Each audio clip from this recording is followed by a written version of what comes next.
Olá, aluno! Olá, aluna! Seja muito bem-vindo à quarta teleaula da disciplina de Metodologia Científica. Eu sou a professora Maria Luzia e hoje nós trabalharemos as normas e a padronização científica. Então, vamos pensar no que é necessário que a gente se atente no momento de elaboração das nossas produções científicas. No decorrer das nossas aulas, nós aprendemos a respeito dos diferentes tipos de conhecimento, as diferentes formas de fazer pesquisa, os diferentes instrumentos que nós podemos utilizar na coleta dos nossos dados. E depois que nós pensamos em todas essas questões, nós precisamos pensar na forma de apresentação do nosso trabalho acadêmico, seja o nosso TCC, seja o nosso artigo científico. Então, nós precisamos seguir as normas indicadas pela ABNT e também pelas nossas instituições de ensino. Então, é extremamente importante que sempre que formos produzir um trabalho, a gente acesse o manual que é disponibilizado pela nossa instituição, para que a gente consiga visualizar tudo aquilo que a instituição solicita no desenvolvimento de um trabalho de conclusão de curso, de um relatório de pesquisa, da apresentação de um artigo. Então, nesse sentido, nós vamos também estudar a respeito dos diferentes eventos científicos que nós podemos participar e da importância desses eventos científicos na nossa vida acadêmica. Lá no quadro, então, nós vamos começar com a nossa contextualização e vamos pensar quais as características necessárias para que a gente possa escrever um artigo científico. E, além disso, você sabe o que é um artigo científico? Você sabe qual é a finalidade desse artigo? Vamos pensar como nós utilizamos citações e referências e qual a diferença entre elas. Muitas vezes nós podemos confundir as citações e as referências e nós vamos perceber que são elementos diferentes, entretanto, os dois são essenciais, indispensáveis na construção de qualquer texto científico, de qualquer texto acadêmico. Vamos pensar o que é normatização e qual é a sua relação com os trabalhos acadêmicos. E para que a gente possa pensar nessa normatização, nós precisamos nos lembrar das normas da ABNT. E a ABNT é a sigla para Associação Brasileira de Normas Técnicas. Ela é uma entidade privada, sem fins lucrativos, responsável pela normatização técnica do Brasil. A ABNT existe desde 1940 e tem a função de fornecer a base normativa ao desenvolvimento tecnológico do nosso país. Então, quando nós pensamos nessas normas da ABNT, elas não são normas apenas que nos dizem como formatar trabalhos, por exemplo.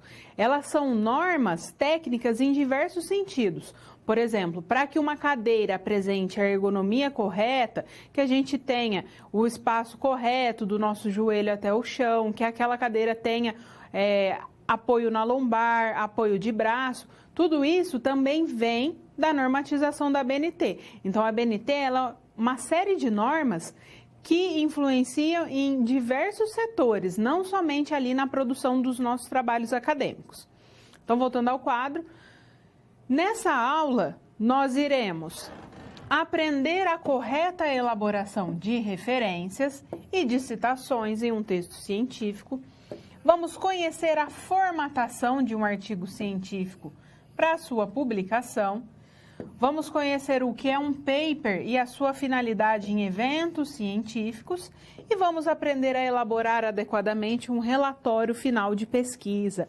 Então, quando nós finalizamos a disciplina, é essencial, é indispensável que a gente saiba todos esses aspectos, que a gente conheça todos esses elementos no momento de elaboração dos nossos trabalhos acadêmicos. Então, é em todo esse contexto que nós vamos pensar e vamos desenvolver os conceitos da nossa aula de hoje.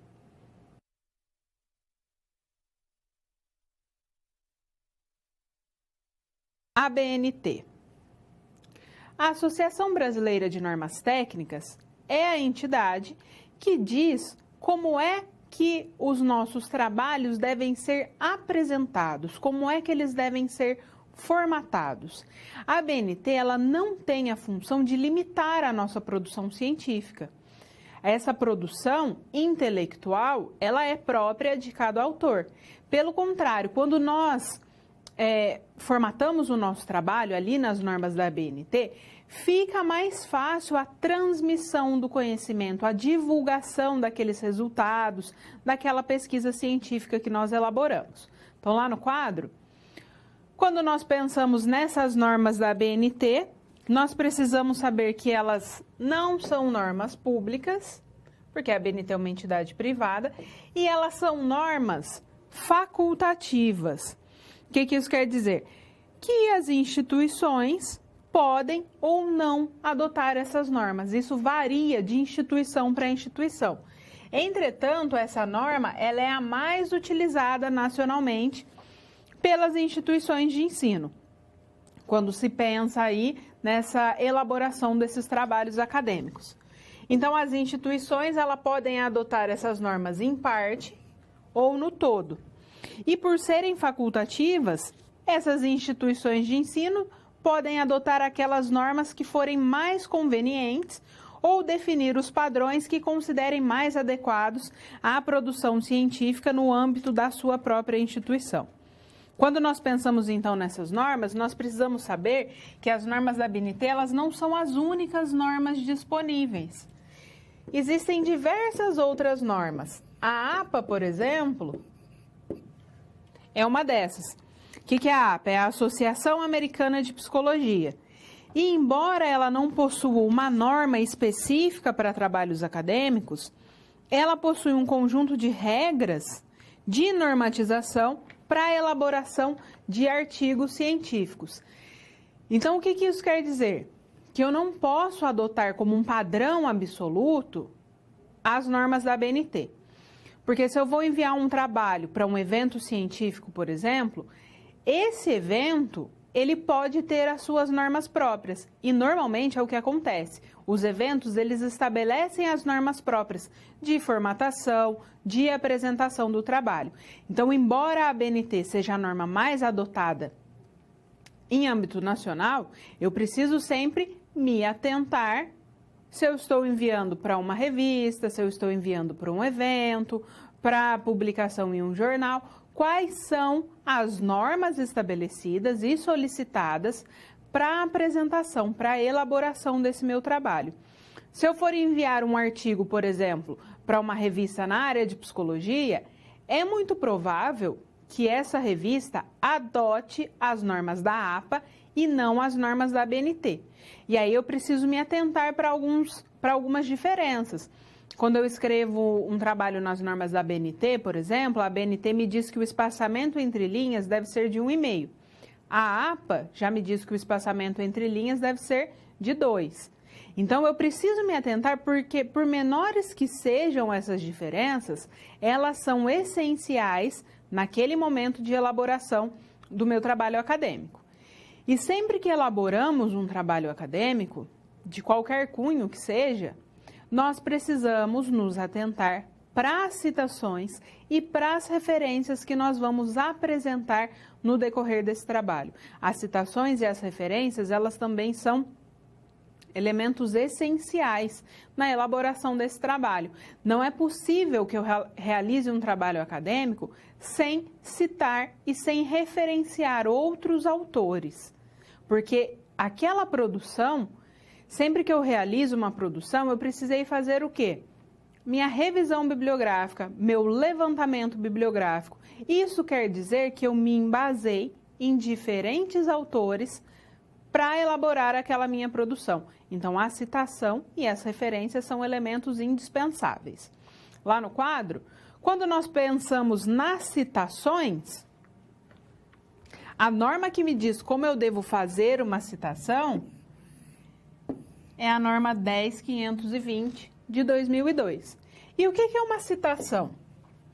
Citar é mencionar no texto de sua autoria informações advindas de outras fontes, garantindo os direitos autorais.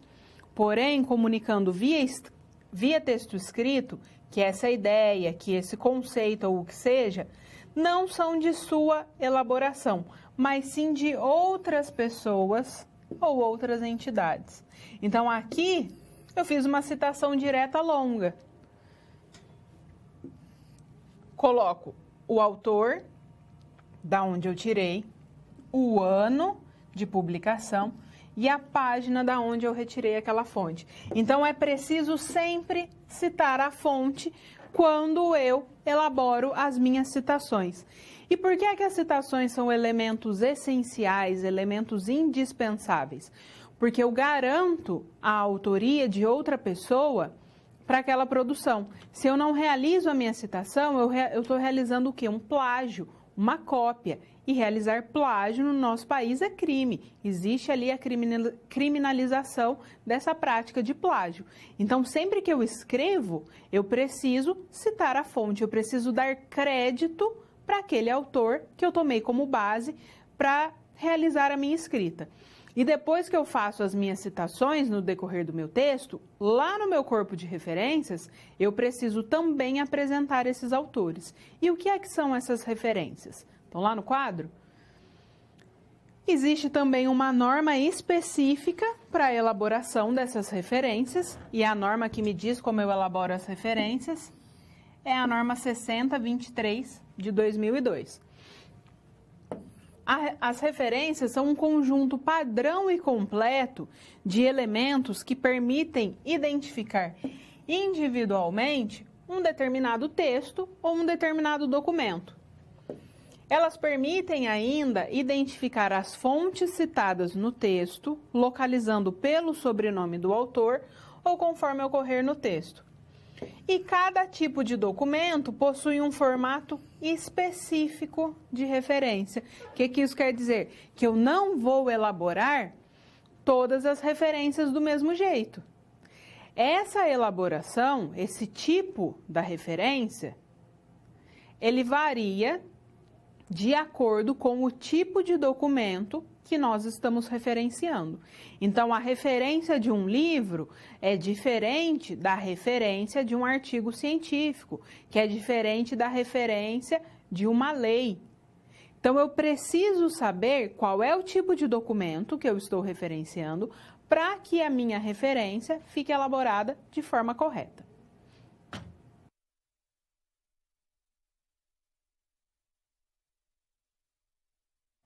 Citações e referências. As citações e as referências são elementos essenciais, indispensáveis na nossa produção científica, para qualquer tipo de produção que seja. E aí, o que é que eu preciso saber? Que existem diferentes tipos de referências que podem ser realizados. Então, lá no quadro, você consegue visualizar um esquema que mostra para você esses diferentes tipos de referência. Lembrando, aliás, de referência não, de citação. Agora nós estamos falando das citações. Então, também existem diferentes tipos de citações que nós podemos fazer. A norma 10.520 de 2002 me diz como é que eu elaboro essas referências, essas citações, e essas citações podem ser citações diretas, e aí elas vão ser citações diretas curtas ou diretas longas. Posso fazer citações indiretas ou ainda posso fazer a citação da citação, que é o APUD. Eu preciso ter um padrão para a elaboração da minha citação? Não, eu não preciso ter um padrão. Eu posso colocar no decorrer de todo o meu texto citações diretas curtas e citações diretas longas, posso colocar citações indiretas, posso referenciar na forma de APUD. Isso aí a gente não precisa padronizar. O que é que nós precisamos saber? A forma correta de elaboração de cada uma dessas citações. Então, lá no quadro, nós conseguimos visualizar alguns exemplos. Aqui no nosso primeiro exemplo, nós temos uma citação direta de até 3 linhas. Então, é uma citação direta curta. Então, perceba, coloco o nome do autor, certo? Ano, página. Sempre que é uma citação direta, eu tenho que colocar a página, porque eu estou falando exatamente aquilo que o autor produziu. Considera a análise do ambiente. Aí agora eu vou começar a fala do autor. Abro aspas, escrevo o que o autor falou, fecho aspas, ponto final. Então, a citação direta curta, no corpo, ela é feita no corpo do texto e entre aspas. E uma citação direta de mais de 3 linhas, que é aquela que nós chamamos de citação direta longa. Então, eu insiro a ideia, né, no decorrer do meu texto, e aí eu faço um recuo de 4 centímetros da margem esquerda. A fonte normalmente é menor, normalmente nós escrevemos o texto em fonte 12. Aqui, na citação, vai ser fonte 11. Ou conforme for indicado no manual que você estiver seguindo. Faço a citação, tem mais de 3 linhas. Quando eu finalizo, ponto final, abro parênteses, sobrenome do autor todo em maiúsculo, ano, página da onde eu retirei. Fecho parênteses, ponto final. Então, essa é a maneira que nós podemos fazer citações diretas, curtas ou longas. O que é a citação direta? É aquela citação que eu escrevo exatamente o que está escrito no texto em que eu estou tomando como base. Se é uma citação direta curta, eu realizo no corpo do texto, entre aspas. Se é uma citação direta longa, eu realizo com recuo de 4 centímetros da margem esquerda, fonte menor, não abro aspas. E a citação indireta? A citação indireta é aquela que nós tomamos o texto como base, mas nós reescrevemos a partir da nossa percepção, a partir da nossa compreensão. Então, eu não preciso indicar a página, mas eu preciso indicar o autor e o ano que eu tomei como base para realizar aquela escrita. Então, lá no quadro, olha só o exemplo de uma citação indireta. Desenvolvo a minha frase. A análise do ambiente constitui uma das principais etapas. Parará. Quando eu finalizo, abro parênteses. Sobrenome do autor, todo em maiúsculo. No caso do nosso exemplo, temos 2 autores, ponto e vírgula. Sobrenome do segundo autor, vírgula, ano, fecho parênteses, ponto final. Não tem a necessidade de indicação da página.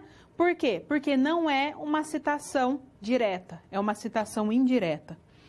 E a citação da citação, que é aquilo que nós chamamos de APUD. A citação da citação é quando você não tem acesso ao texto que você quer referenciar. Então, olha só. Para Orlandi, ano. APUD, Medeiros, ano. O que isso quer dizer? Que o Medeiros é o texto que você teve acesso. Então, você vai citar no seu corpo de referência o texto do Medeiros. O APUD é quando você indica para o seu leitor que você gostou da ideia do autor que você não teve acesso. Você teve acesso a esse outro autor que ele citou no corpo do texto dele. Então, você fala para o seu leitor, olha, estou usando a ideia aqui do Orlandi, mas eu tive acesso ao texto do Medeiros. Então, dessa forma que é elaborado uma citação da citação, ou seja, um APUD. Depois que nós elaboramos as nossas citações, nós precisamos elaborar o quê? O nosso corpo de referências. Então, todos os textos que eu citei no decorrer da minha produção, eu preciso citar lá no meu corpo de referências. E aí, eu preciso saber qual é o tipo de documento que eu utilizei para que eu elabore de uma maneira correta as minhas referências. Lá no quadro, nós conseguimos visualizar também alguns exemplos. Então, nós começamos com um exemplo de um livro.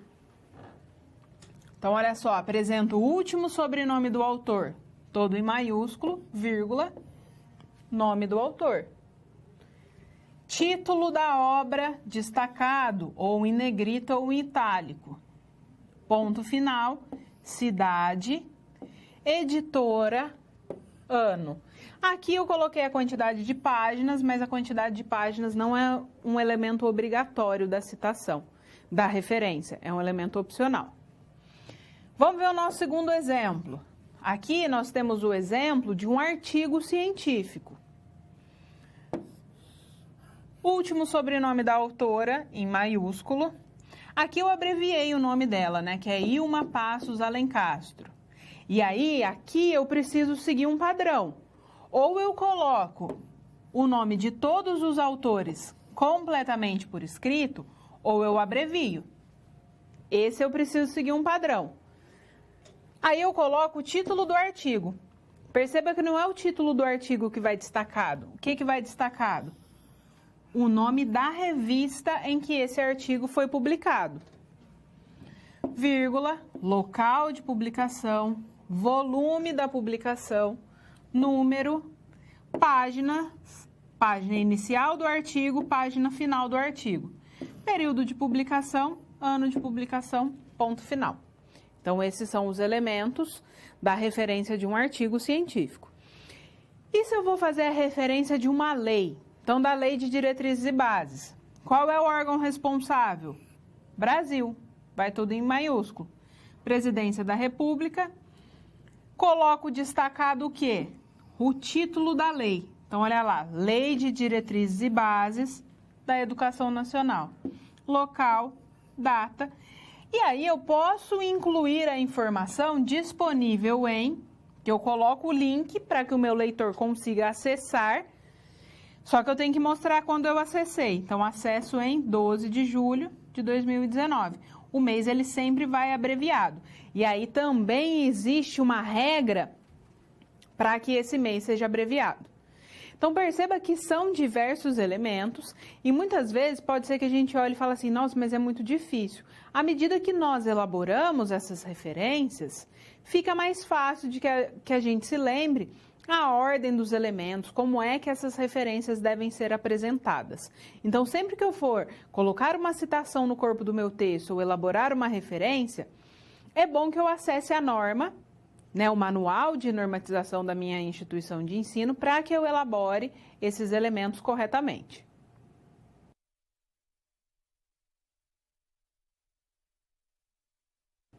Elaboração de referências e citações. Como as referências e as citações são elementos essenciais da nossa produção acadêmica, é importante que a gente saiba bem como elaborar esses elementos. Então, a melhor maneira de aprender a elaborar esses elementos é praticando. Então, lá no quadro, nós conseguimos visualizar o exemplo de uma citação, aliás, dos elementos que devem ser apresentados na elaboração de uma referência. Então, imagine que você precisa organizar as seguintes informações, sabendo que se trata de um livro. Como é que fica essa referência? Então, eu começo com o quê? Com o nome do meu autor. É o sobrenome que vai primeiro, todo em maiúsculo. Então, eu coloco lá o sobrenome do meu autor. Megali. Vírgula, aí eu apresento o nome. Ou eu apresento o nome completo, ou eu apresento só a inicial. Vou apresentar só a inicial. J. Ponto. Depois eu apresento o quê? O nome da obra. Então, olha lá. Introdução às Ciências Sociais, roteiros de estudo. E isso tem que ir destacado, né? Então, vamos colocar lá. Introdução às Ciências Sociais, 2 pontos, roteiro de estudo. E aí, eu destaco tudo? Não, eu destaco somente o título do livro. Eu não destaco o subtítulo.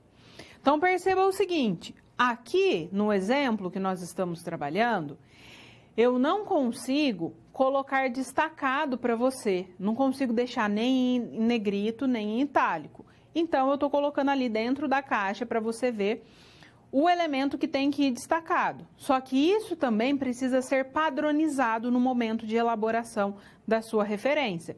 Então, se a sua primeira referência, o elemento que vai destacado, você colocou em negrito, todas as outras precisam ser apresentadas em negrito. Se o primeiro você colocou em itálico, todas as outras precisam ser apresentadas em itálico. Outra coisa, eu abreviei o nome da obra, para que fique mais fácil, mais rápido para a gente elaborar o nosso exemplo, mas você não deve abreviar. Então, deve ser escrito todo o nome do livro, mesmo que seja um nome longo. Então, voltando ao quadro, depois do nome do livro, o que a gente apresenta? A edição. Qual que é a nossa edição? Segunda edição. Então, como que eu vou colocar? 2.ed. Minúsculo mesmo, tá? Depois eu apresento o quê? O local de publicação. O quadro não está ajudando muito. Bom, São Paulo, aqui é um S, não é um J. São Paulo, 2 pontos. Aí eu apresento a minha editora. Qual que é a minha editora? Atlas. Depois, o elemento final, ano 1989. Então, vírgula, 1989, ponto final. Se eu tivesse a quantidade de páginas, eu colocaria depois a quantidade de páginas, mas não é um elemento obrigatório. Então, dessa forma, nós elaboramos a referência de um livro. E se a referência que nós tivermos que elaborar for a referência de um artigo científico? Da mesma forma, no artigo, eu começo com o quê? Nome do autor. Então, qual é o último sobrenome do autor? Souza. O último sobrenome do autor vai todo maiúsculo. Vírgula. Vamos colocar abreviado o nome, né? Então, J.P. E aí tem o D, eu tenho que indicar o D também. Ponto final. Depois eu apresento o quê? O título do artigo. Mas é o título do artigo que vai destacado? Não, é o título da revista. Mas olha só, o título do artigo, Administração Financeira. Então vou colocar Administração.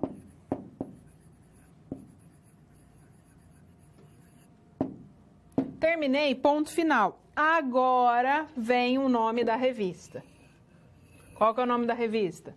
Administração em Foco. Então, vamos lá, colocar o nome da revista. ADM em Foco. E aí, esse título da revista vai como? Vai destacado.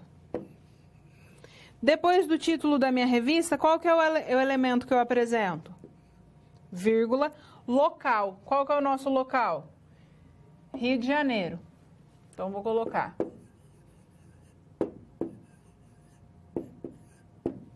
Depois do local, o que eu apresento? Vírgula, número da revista. Então, eu indico com letra minúscula, N.12. Depois eu apresento o quê? No caso, essa revista não tem volume, então não é necessário eu apresentar o volume.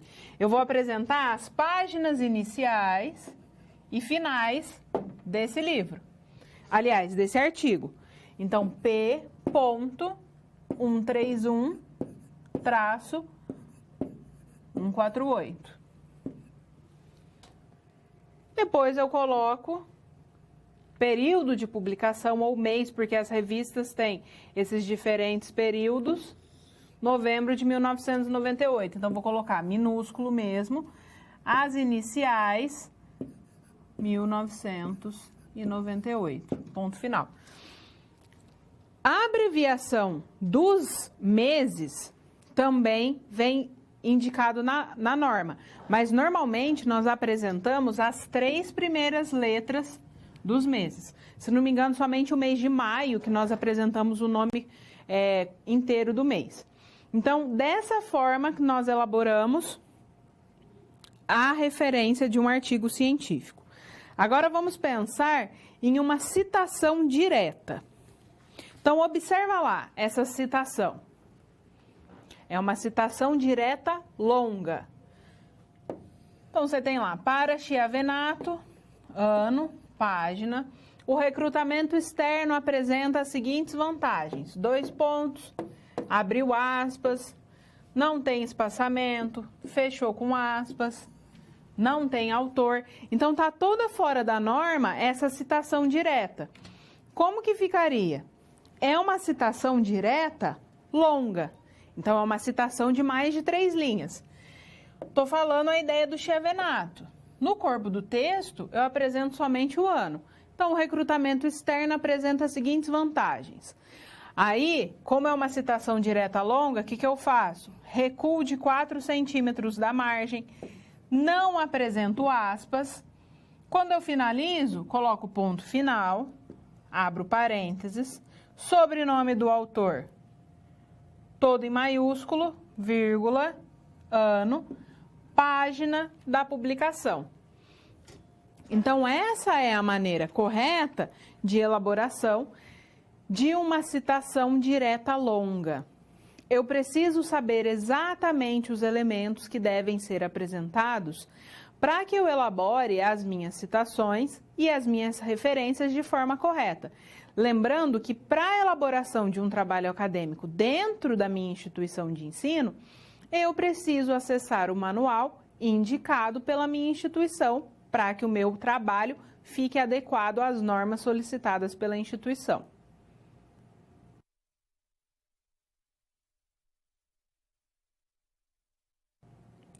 Aplicação das normas técnicas. Agora nós vamos para a resolução da nossa situação-problema. E a situação que nos orienta é a situação da Glória.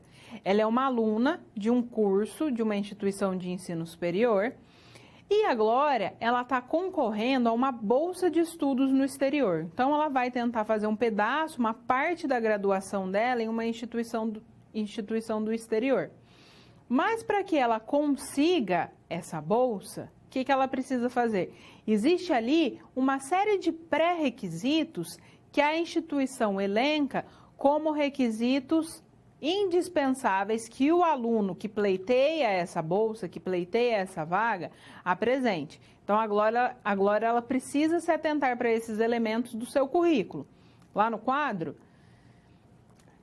a Glória, então, ela deverá conhecer e aplicar as normas em um trabalho científico, porque a instituição solicita que os alunos tenham publicações em eventos, artigos publicados. Então, ela precisa, para a elaboração do seu trabalho científico, conhecer essas normas.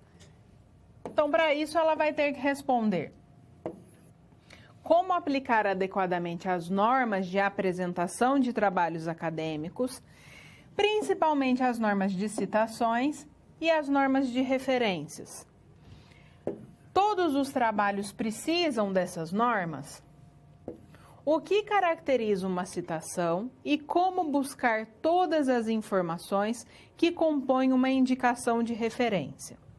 Então, são diversos questionamentos que a Glória precisa responder para que ela consiga elaborar corretamente os seus trabalhos científicos, para que ela consiga incrementar o seu currículo e então concorrer ali à bolsa de estudos. Quando ela se questiona, todos os trabalhos precisam dessas normas? Sim, todos os trabalhos precisam, todos os trabalhos acadêmicos. O que ela precisa saber é que não são todos os trabalhos que solicitam a aplicação das mesmas normas acadêmicas. Então, por exemplo, ela vai publicar um artigo em um evento científico. Ela precisa o quê? Acessar lá as normas do evento, ver o que o evento solicita como sendo indispensável, como sendo essencial e elaborar aquele artigo. Ou então ela vai enviar um resumo para o evento. Ela também precisa observar o que é que esse evento solicita que seja apresentado no resumo. Esse é um passo para o nosso trabalho ser aceito ou não na publicação naquele evento. Então, normalmente, quando a gente vai para um evento, se o nosso trabalho ele não está adequado às normas solicitadas no evento, o nosso trabalho ele nem é avaliado. Ele já volta ou então ele é desclassificado, né? Ele é rejeitado. Então, a gente precisa se atentar para esses elementos. E a elaboração das citações e das referências também são elementos indispensáveis na elaboração de um bom trabalho acadêmico. Então, lá no quadro, o que é uma citação? Citar é mencionar no texto de sua autoria informações advindas de outras fontes, garantindo o quê? Os direitos autorais. Porém, comunicando via texto escrito que essa ideia, que o conceito ou o que seja, não são de sua autoria, mas de outra pessoa ou de outra entidade. Então, sempre que eu faço a citação, eu preciso indicar o autor, eu preciso indicar o ano. Se for uma citação direta, eu preciso citar também a página. E a norma da ABNT que trata de referências é a NBR 6023 de 2002, definindo as referências como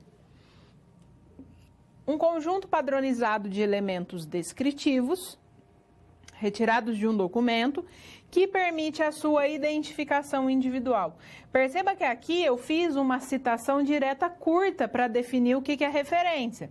Como é uma citação direta curta, abri aspas, coloquei o texto, quando eu finalizei, fechei as aspas, ponto, indiquei a entidade da onde eu retirei, vírgula, ano, página da onde eu retirei a citação, fecha parênteses, ponto final.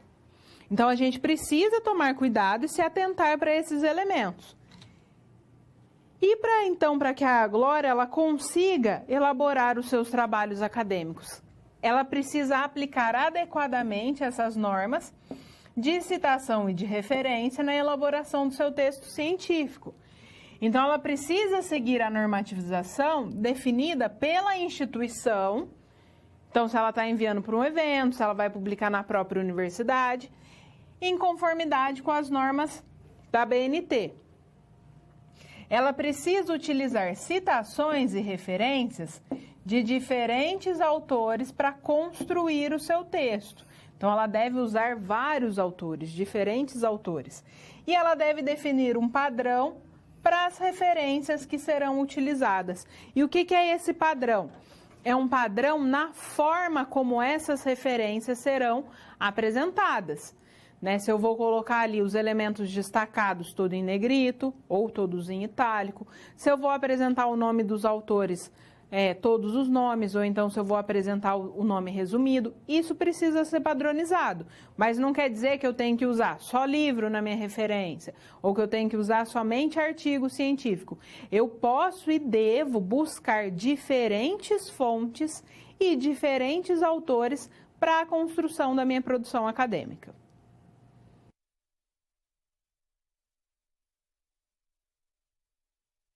Agora vamos para o nosso momento de interação e você vai responder o seguinte: o que deve ser levado em conta ao escolher uma revista científica para o envio de um artigo? Então, envie a sua contribuição e a gente volta daqui a pouco.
Oi, pessoal, estamos de volta.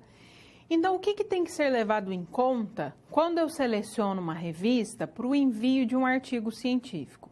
Eu preciso pensar na área temática de publicação dessa revista. Então, não adianta eu escrever um artigo na área de arquitetura e querer publicar em uma revista que publica somente artigos de biologia ou artigos da área de educação. Então, preciso saber a área temática. Depois, eu preciso conhecer o foco e o escopo da revista, porque apesar de ser uma área de arquitetura, por exemplo, ela pode dar diferentes enfoques. Então, o meu trabalho tem que estar dentro do foco daquela revista. E eu preciso também me atentar para como essa revista é conceituada no meio acadêmico. E aí existe uma plataforma que se chama Plataforma Sucupira, que a gente consegue acessar o Qualis da revista, que é a avaliação que aquela revista recebeu da CAPES. Então, quanto maior o Qualis, melhor avaliada é aquela revista, consequentemente, mais difícil é de publicar naquelas revistas. E aí, o meu artigo ele tem que atender tudo aquilo que é solicitado no foco, no escopo, nas diretrizes para os autores daquela revista. Agora nós vamos falar mais especificamente do artigo científico.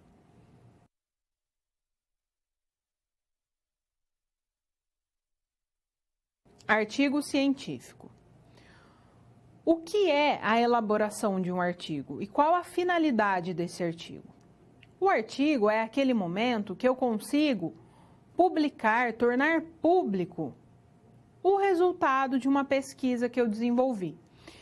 Então, eu elaborei o meu TCC, por exemplo, meu trabalho de conclusão de curso. É possível que depois eu faça uma adaptação do meu TCC e transforme esse TCC em um artigo científico.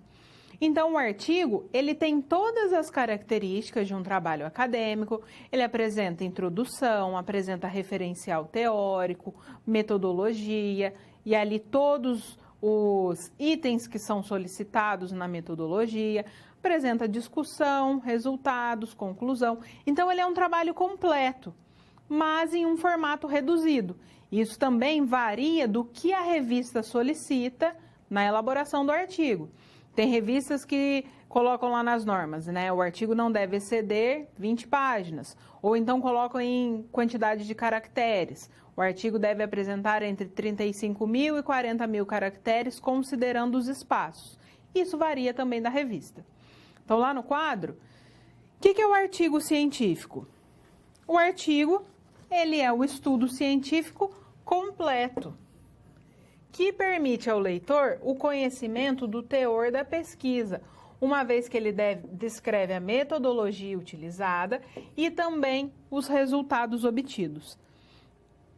Então, quando eu penso na elaboração desse artigo científico, também existe uma norma específica da BNT que me diz como eu devo elaborar esse artigo, que é a norma 6022.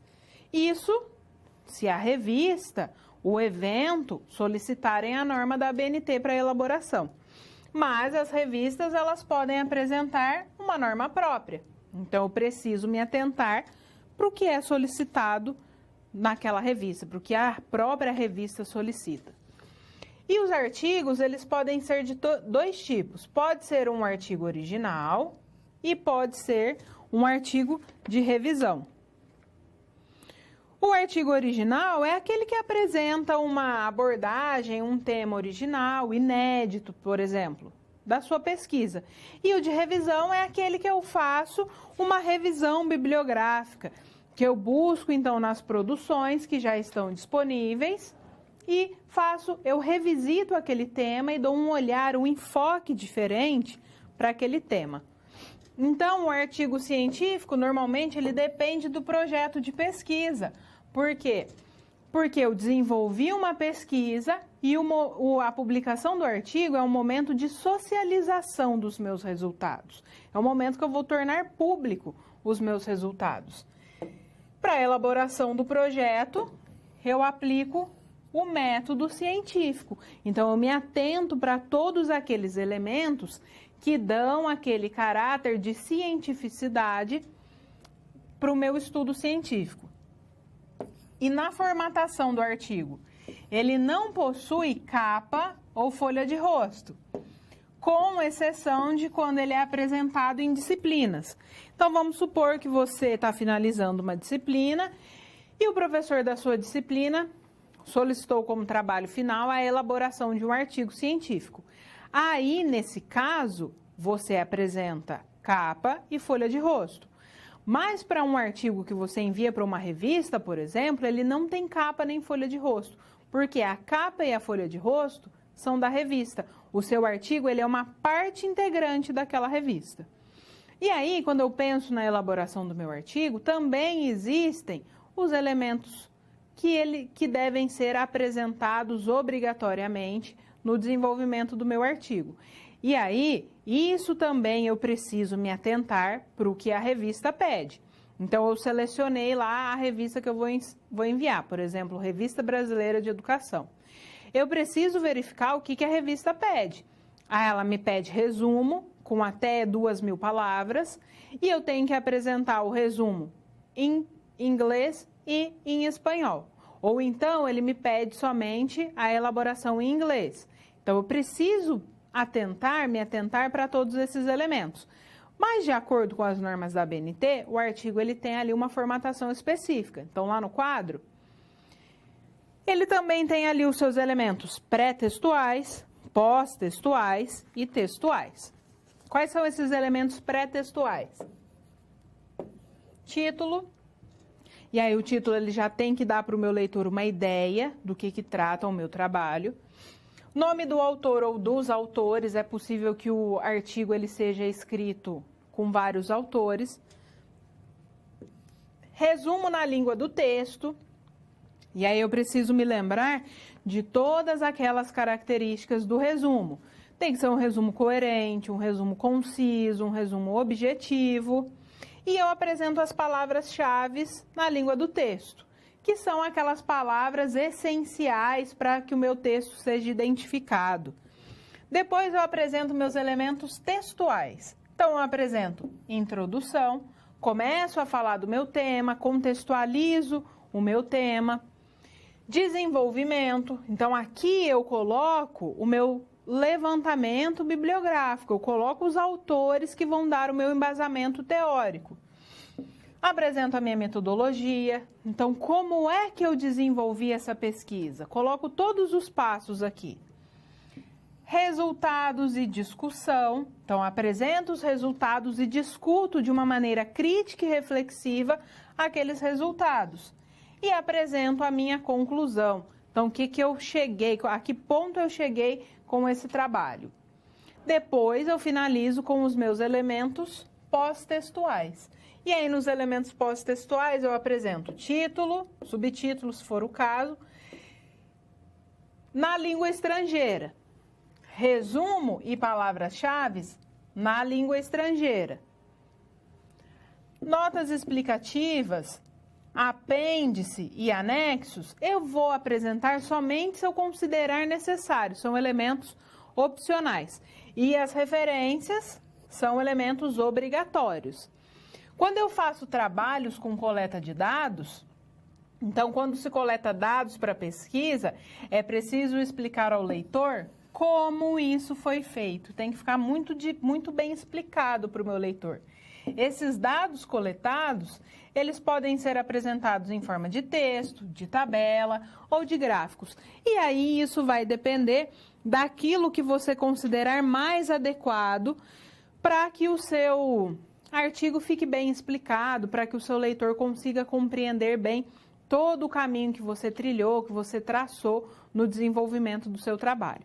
Então, nós precisamos nos atentar para esses elementos que são obrigatórios, apresentados nas normas da ABNT, mas, antes de tudo, se eu estou enviando meu artigo para uma revista, eu me atento para quê? Para as normas da revista, ou para as normas do evento, ou para as normas solicitadas pela minha própria instituição de ensino, para que o meu trabalho seja elaborado de uma forma correta.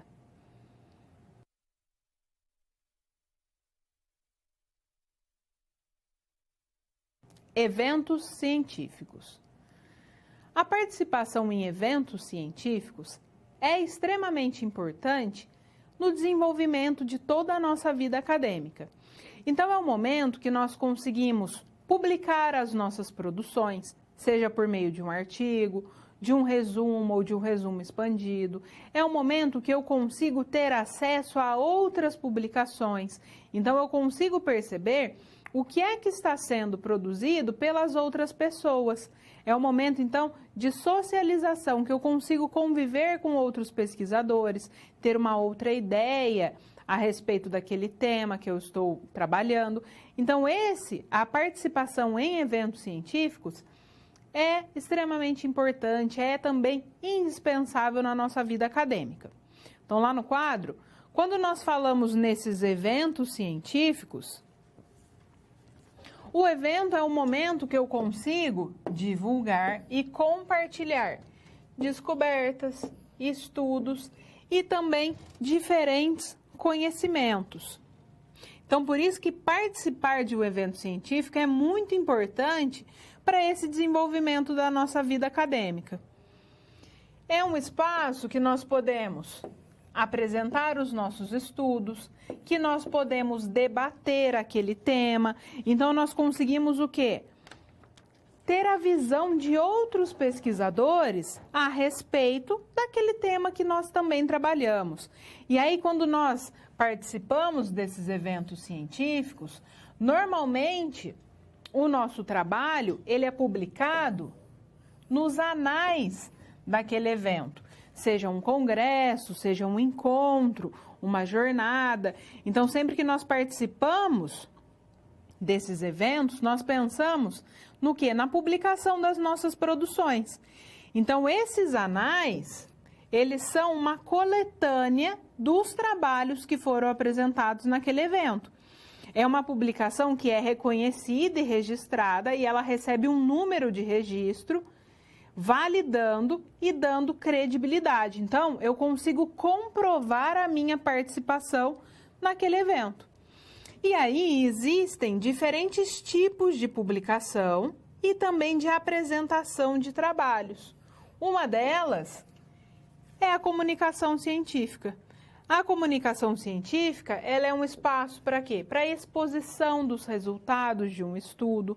É um momento que nós podemos fazer a divulgação de novas informações científicas e, normalmente, fazemos uma apresentação oral com um tempo pré-determinado, um tempo limitado. Então, tudo isso eu encontro aonde? Nas regras de participação daquele evento. Então, normalmente, se eu envio um trabalho que é um resumo para um evento, eu vou apresentar esse resumo em forma de pôster. O pôster, ele é aquela publicação que fica, normalmente assim, ficam vários expostos. O pesquisador, ele fica em pé ao lado do pôster e os avaliadores e os participantes do evento caminham ali e param e pedem explicação a respeito daquele trabalho. Como ele é um trabalho reduzido, às vezes ele não tem essa comunicação oral. A comunicação oral é o momento que a gente prepara a apresentação, a gente tem um tempo pré-determinado, um tempo limitado, para que a gente possa apresentar o nosso trabalho. E depois, quando finaliza, são feitas as discussões com os outros autores que estão naquela sala de apresentação e com o mediador que fica naquela sala. E existem diferentes tipos de eventos que eu posso participar. Podem ser eventos internacionais, eventos nacionais, eventos regionais, locais. Isso aí independe do evento que eu participo. O importante é participar do evento e também adquirir conhecimento dali, conseguir debater as nossas ideias e acrescentar o nosso conhecimento, ampliar a nossa visão de mundo. Então, lá no quadro, existem diferentes tipos de evento que nós podemos participar. Então, são congressos, convenções, simpósio, fórum, conferências. Posso participar de uma palestra, de jornadas, de encontros acadêmicos, isso independe. E existem, então, diferentes formas de apresentação dos trabalhos. Uma delas é o painel. O que é o painel? É a reunião de várias pessoas especializadas que vão expor as suas ideias sobre um determinado assunto diante de um auditório de uma maneira mais informal e dialogada. Ou então nós podemos apresentar os nossos trabalhos nas sessões de comunicação, que são reuniões menores dentro dos grandes eventos, que nós apresentamos o trabalho de uma forma mais sintética e mais abreviada. Ou então posso fazer a apresentação do meu pôster. E isso também o evento me diz como é que eu vou fazer, como é que eu vou apresentar. E o paper, o que é o paper? Ele também é uma forma de apresentação e de publicação de trabalhos. Então, o paper, ele é a síntese de uma comunicação oral. É um texto que tem o resumo ou o conteúdo integral, isso depende. Qual que é a sua finalidade? Publicação nas atas ou nos anais do evento. Então, ele pode ser entendido como um ensaio.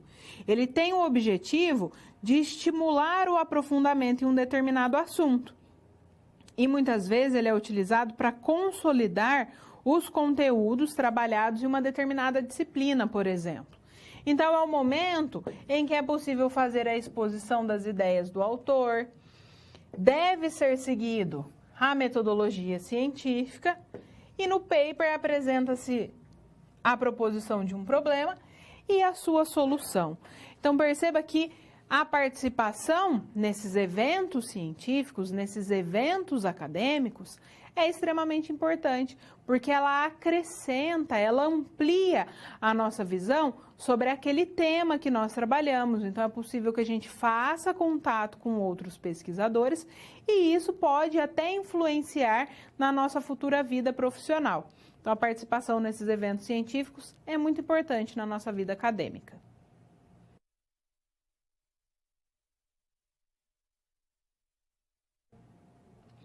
Trabalho de conclusão de curso. O nosso trabalho de conclusão de curso é o momento que nós conseguimos sistematizar tudo aquilo que nós aprendemos e desenvolvemos no decorrer da nossa vida acadêmica. Então, ao final do nosso curso, algumas vezes é solicitado que a gente faça um TCC, que elaboremos um TCC. E esse TCC é o quê? É aquele trabalho completo, que apresenta todos os elementos indispensáveis na sua elaboração. Então, quando eu elaboro o meu TCC, eu preciso partir da onde? De um projeto de pesquisa. A partir da elaboração do meu projeto, eu desenvolvo o meu trabalho de conclusão de curso. Então, lá no quadro, o que é esse trabalho de conclusão de curso? Ele sistematiza os resultados de uma pesquisa científica. Então, ele deverá ser elaborado sob a orientação de um professor orientador, o que não retira a sua responsabilidade de buscar os conhecimentos e ter autonomia na proposição das respostas ao problema apresentado. Então, a produção é do autor. O orientador, ele tem um papel, mas o papel principal, digamos assim, é do autor do trabalho. O TCC ele deve seguir os procedimentos de um estudo científico, partindo de um projeto de pesquisa, e é possível que se faça a coleta e a análise dos dados. A coleta e a análise de dados, elas não são obrigatórias na elaboração de um TCC. O que isso quer dizer? Que eu posso fazer o meu TCC a partir de um estudo bibliográfico, por exemplo, se não for possível fazer estudo de campo. Ou, no meu trabalho, eu vou fazer estudo de campo, então vou coletar dados, vou analisar esses dados. Isso depende do que a minha instituição pede e daquilo que eu defino com o meu professor orientador. Então, o professor orientador, ele dá aquele norte, ele mostra por qual caminho nós devemos seguir para a construção da nossa produção. E depois que nós fazemos essa construção em termos de conteúdo, nós precisamos pensar o quê? na formatação do nosso TCC. E aí também existem os elementos pré-textuais, os elementos textuais e os pós-textuais. Eu preciso me atentar para aqueles elementos que são obrigatórios e para aqueles elementos que são opcionais de serem apresentados. Estou lá no quadro. Quando nós pensamos na estrutura desse TCC, a norma que me diz como ele deve ser elaborado é a norma 14.724. E quais são os elementos pré-textuais? Eu apresento a capa, que eu vou apresentar o título do meu trabalho, meu nome, nome da instituição, nome do meu orientador, local, data, folha de rosto. Aí eu apresento todas as informações da capa e acrescento a finalidade. Então, por exemplo, trabalho de conclusão de curso, apresentado ao curso de arquitetura da universidade tal, como requisito parcial para a obtenção do grau em bacharel em arquitetura. Isso aí depende da finalidade do trabalho e também, às vezes, a instituição ela dá um padrão para a gente de como deve ser apresentado. Aí eu apresento o verso da folha de rosto, que é a minha catalogação. Isso aí, normalmente, é elaborado pela biblioteca depois que nós apresentamos o trabalho e fomos aprovados. A errata, eu somente vou apresentar quando eu percebo um erro depois do material impresso ou quando já não é mais possível fazer correções daquele material. A folha de aprovação, que vai o nome da banca avaliadora. Aí a dedicatória, os agradecimentos e a epígrafe são elementos opcionais, que eu vou apresentar somente se eu achar necessário. O resumo em língua vernácula é obrigatório e também o resumo em língua estrangeira, lembrando sempre as características de elaboração de um resumo. E as listas de ilustrações, tabelas, abreviaturas, siglas e símbolos também são elementos opcionais, que eu apresento somente se tiver no decorrer do meu trabalho. O sumário é um elemento obrigatório que eu devo apresentar. A norma que me diz como eu devo elaborar o meu sumário é a norma 6027. Depois dos meus elementos pré-textuais, eu apresento o quê? Meus elementos textuais. Introduzo o meu tema, desenvolvo, e aqui eu posso ter diferentes capítulos, isso depende da minha produção, e tenho que apresentar as conclusões. Isso aqui é só para a gente saber que o nosso trabalho, ele é um trabalho que ele tem que ter começo, meio e fim. Então tem que ser um trabalho coeso, um trabalho coerente. Aí eu apresento meus elementos pós-textuais. Nos elementos pós-textuais, somente as referências são obrigatórias. A norma que me diz como eu devo fazer a referência é a 6023. O que é o glossário? O glossário é uma lista em ordem alfabética de termos desconhecidos. Então, eu só vou apresentar se eu tiver esses termos no meu trabalho. O que são os apêndices? Os apêndices são documentos elaborados por mim, que eu coloco no meu trabalho, se eu achar necessário. Então, vamos supor que eu elaborei uma entrevista especificamente para realização do meu TCC. Aí eu apresento ali a entrevista no apêndice para que o meu leitor conheça o teor da minha entrevista. O que é o anexo? O anexo é um documento elaborado por outra pessoa. Então, vamos supor que eu coletei meus dados com um questionário já pré-elaborado. Eu coloco lá na parte dos anexos. E o que é o índice?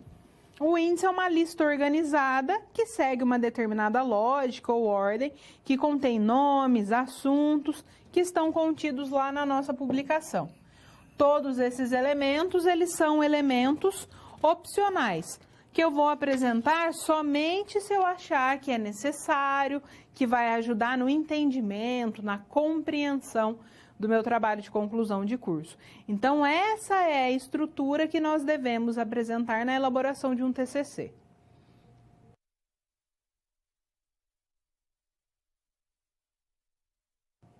A apresentação do TCC. Agora nós vamos para a resolução da nossa situação problema. E a nossa situação é a situação da Glória, que ela é uma aluna de uma instituição num curso de ensino superior, estava pleiteando uma bolsa de estudos em uma instituição do exterior. E a Glória, então, ela teve que cumprir uma série de quesitos para que ela pudesse incrementar o seu currículo para que ele fosse avaliado pela instituição de ensino aonde ela está tentando a bolsa. Então, lá no quadro, Glória tem um importante objetivo a ser alcançado, pois está concorrendo a uma bolsa de estudos no exterior. Para isso, ela precisou vencer alguns desafios, tais como publicar um artigo científico, apresentar um trabalho científico num evento e ter uma comunicação publicada nos anais do evento. Ela precisou dominar muitos saberes para apresentar adequadamente os trabalhos e tê-los aprovados e aceitos. Agora, a Glória deverá apresentar o seu trabalho de conclusão de curso. Então, depois que ela cumpriu todos esses quesitos para a obtenção da bolsa no exterior, ela tem que se preocupar com o seu trabalho de conclusão de curso. Então, ela deve responder quais são as orientações para a elaboração de um TCC. Como organizar a sua apresentação oral para a banca examinadora. A Glória poderá responder a questão de como elaborar um TCC consultando a norma 14.724 de 2011. Contudo, a norma apenas orienta a forma de estruturar o trabalho. A sua elaboração é resultado de esforço e muita disciplina e organização, uma vez que o TCC ele é um documento que retrata um processo de construção do conhecimento científico. Então, ele é o quê? Ele é resultado de uma pesquisa científica. Ele é a apresentação da resposta àquele problema inicial da nossa pesquisa. Então, quando nós pensamos na elaboração de um TCC, a elaboração desse TCC, ele é um todo. É aquele momento que a gente concretiza os conhecimentos que nós adquirimos no decorrer do nosso curso e é o momento que nós conseguimos apresentar aquele trabalho que tem aquelas características científicas. Por isso que eu preciso me atentar para as questões referentes à elaboração do conteúdo e para as questões referentes à elaboração da formatação, da apresentação desse trabalho. Então, eu elaboro esse trabalho sob a orientação de um professor. Esse professor, ele me mostra o melhor caminho a seguir na elaboração daquele trabalho. Eu penso em todo esse conteúdo desse trabalho e eu formato esse trabalho corretamente, porque essa formatação nas normas da ABNT facilita a transmissão desse conhecimento, facilita o manuseio do meu trabalho. O meu leitor, ele olha e ele já consegue perceber somente pela formatação que eu atendi aquilo que é solicitado cientificamente para a elaboração de um trabalho. E depois que eu elaborei esse trabalho de forma escrita, a minha banca leu e eu passo ali pelo meu exame de avaliação. Então, eu apresento o meu trabalho para uma banca que vai avaliar o meu trabalho, que vai discutir, me ajudar a pensar o meu trabalho. Então, lá no quadro, a apresentação oral desse TCC deve ocorrer sob outro ponto de vista. Por quê? A banca examinadora, ela já leu o seu trabalho escrito, então ela conhece o conteúdo. Ela já estabeleceu questionamento sobre aquele trabalho. Então, eu devo apresentar informações que façam esse trabalho ser pensado de uma forma diferente. E eu preciso me preparar para essa apresentação. Então, eu preciso saber previamente quanto tempo eu tenho disponível para aquela apresentação. Se o meu orientador me diz que eu tenho 15 minutos, eu não vou apresentar lá 40 slides, porque provavelmente não vai dar tempo de eu apresentar todos esses slides, e se der tempo eu vou acabar somente lendo os slides. Então, essa apresentação ela não deve ser somente lida, Nós precisamos compreender o assunto e conseguir apresentar de uma forma dinâmica, de uma forma que fique atrativa, que fique interessante ali para as pessoas que estão assistindo a nossa apresentação. Então, para que a Glória consiga finalizar, apresentar o seu TCC, ela precisa se atentar para a questão do conteúdo que ela vai apresentar, tem que ser um tema que ela goste, que ela tenha afinidade. Ela precisa se preparar para a apresentação oral desse trabalho e, então, conseguir estabelecer um diálogo com a banca que vai avaliar esse trabalho. Todos esses elementos precisam ser considerados na elaboração de um TCC.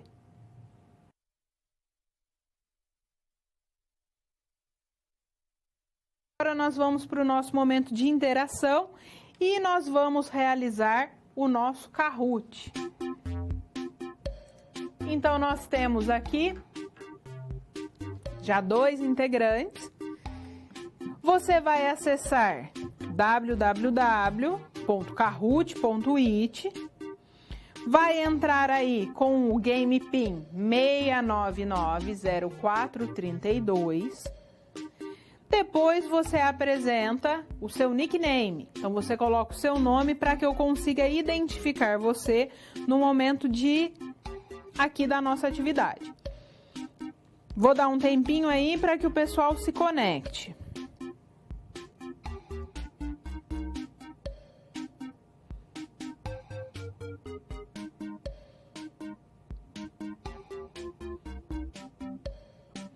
Então tem mais gente entrando, vamos esperar mais um pouquinho.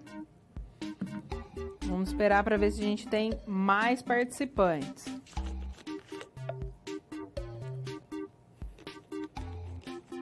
Então, você acessa www.kahoot.it.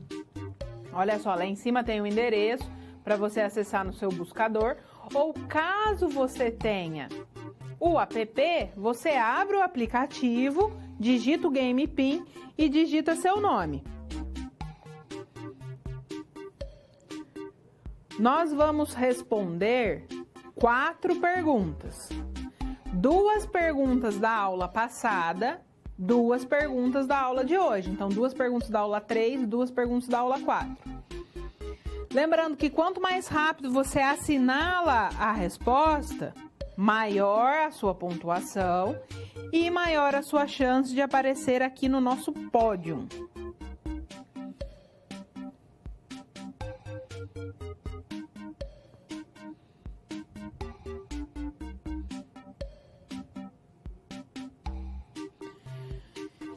Então, ó, estamos com 15 participantes. Vou começar a atividade, porque senão a gente não consegue terminar. Você que ainda não conseguiu acessar, você consegue acessar no decorrer da atividade, tá bom? Então, vamos iniciar lembrando 4 perguntas. Quanto mais rápido você responde, maior a sua chance de aparecer aqui no nosso pódio. Então, vamos lá, começando.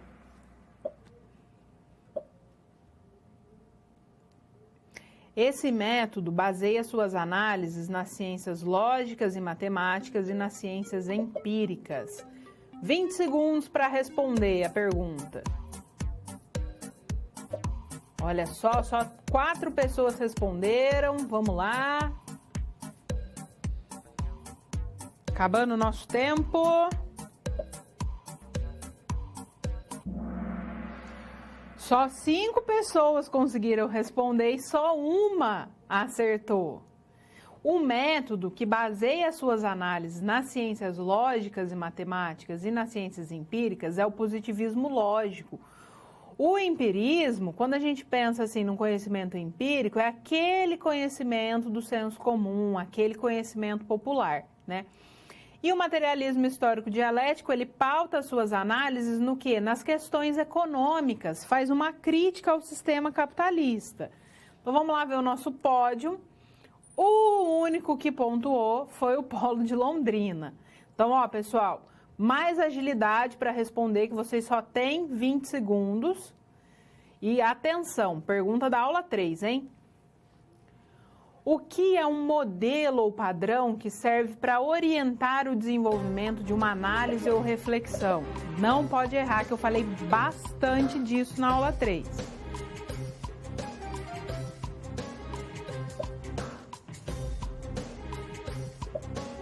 Mais agilidade, acabando o nosso tempo.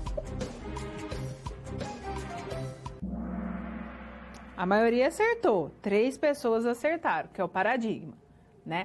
O paradigma que é esse modelo, esse padrão que serve para orientar o desenvolvimento das nossas análises, para orientar as nossas reflexões. Então, nós tomamos aquele modelo, tomamos aquele paradigma, aquele modelo, para então a gente desenvolver as nossas análises e as nossas reflexões. Quem marcou o antropocentrismo não tem nada a ver, porque o antropocentrismo é o quê? É a explicação a partir do homem no centro das explicações, né? É o contrário do teocentrismo. Então, ele não é um modelo, o antropocentrismo ele não é um modelo, ele apenas tira o foco da explicação divina, dos fatos e dos fenômenos. Então, vamos lá para o nosso pódio, ainda, ó, primeiríssimo lugar, Polo de Londrina, depois a Isa em segundo lugar, a Ana em terceiro, a Fran e a Mila não pontuaram. Vamos lá, a pergunta da aula de hoje, hein? Uma citação direta de até 3 linhas deve ser feita. Como eu faço essa citação direta de até 3 linhas?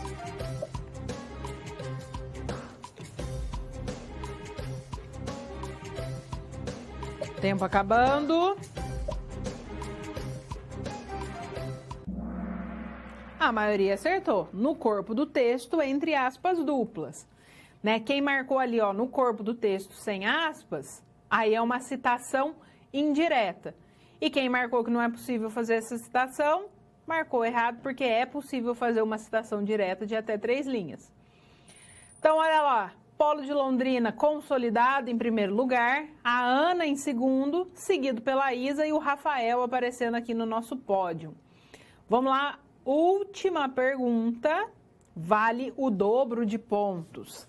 Nesse elemento pós-textual são incluídos documentos elaborados por outra pessoa.